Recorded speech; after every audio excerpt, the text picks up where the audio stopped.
pong isang napakagandang kwento tungkol sa isang kabayo. Naghahanap ng isang tao na karapat-dapat na sumakay sa kanya. Nilapitan daw po itong kabayo ng isang magsasaka. At tinanong ng magsasaka sa kanya, gusto mo bang maging kabayo ko para magtanim sa bukid? At sumagot po itong kabayo, sabi niya, isa akong malakas at marangal na kabayong pandigma. Pagkatapos gagawin mo lang akong simpleng trabahador sa bukid? Ayaw ko, sabi po ng kabayo. At umalis po ito pong magsasaka. Sumunod po dumating ang isang nagtitinda at tinanong ang kabayo, gusto mo bang maging kabayo ko? Sumagot po ang kabayo, sabi niya, isa akong marangal na kabayong pandigma. At pagkatapos gagawin mo akong tagahila ng iyong mga tinitinda? Ayaw ko, sabi po ng kabayo. At umalis po itong mamang nagtitinda. Sumunod po dumating ang isang kawawang sundalo. At tinanong ang kabayo, sabi niya, gusto mo bang maging kabayo ko? Pagkatapos sabi ng kabayo, hindi mo ba nakikita na isa akong marangal na kabayong pandigma? Pagkatapos, isasama mo ko sa mga walang kakwenta-kwentang mga laban? Ang dapat sasakay lang sa akin ay isang hari, isang emperador. At biglang iniwan ng sundalo itong kabayo. Biglang dumating ang hari at nakita ang napakagandang kabayo. At tinanong siya, gusto mo bang maging kabayo ko? Dahil ikaw na ang hinahanap kong kabayo. At napakasaya po nitong kabayo.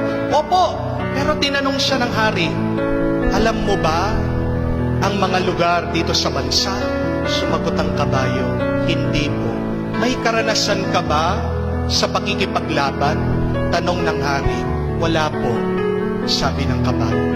Anong gamit ko sa iyo? Sabi ng hari. Sumagot daw po ang kabayo, sabi niya, malakas po ako at mabilis akong tumakbo. Sige nga, pakita mo, sabi ng hari. Bigla daw pong tumakbo ng mabilis itong kabayo. Pero habang pabalik siya po ay napagod at napansin ito ng hari. Kaya iniwan itong kabayo.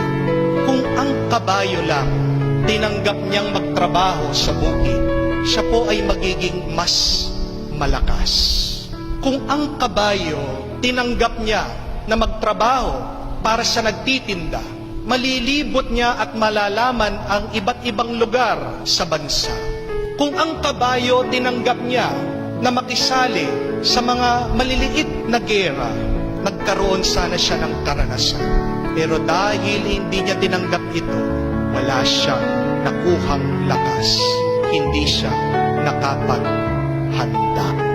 My dear friends, remember this, that every opportunities in our life is a preparation for greatness. Huwag mong mamaliitin ang iyong mga karanasan. Kahit na sa tingin mo, ito'y walang kwenta. Huwag mong mamaliitin ang iyong mga pagsubok at problema.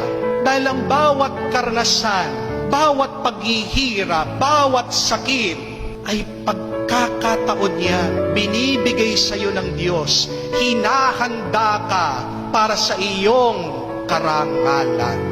The Lord is saying, whoever wants to follow me must take up his cross, must deny himself, must lose his life. Kailangan nating yakapin ang ating mga suliranin, ang ating mga pagsubok at problema sa ating buhay kung gusto nating makamtan ang kaligtasan at buhay na ganap. Your life will never be fulfilled without suffering. Your life will never be complete without this pain and problems. Kaya wag mo silang isasantabi. Wag mong iiwasan ang mga nakakasakit sa iyo.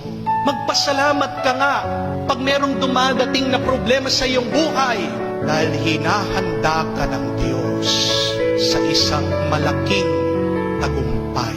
Yan ang pagmamahal ng Diyos sa iyo dahil ginagawa ka niyang mas malakas at mas matatag.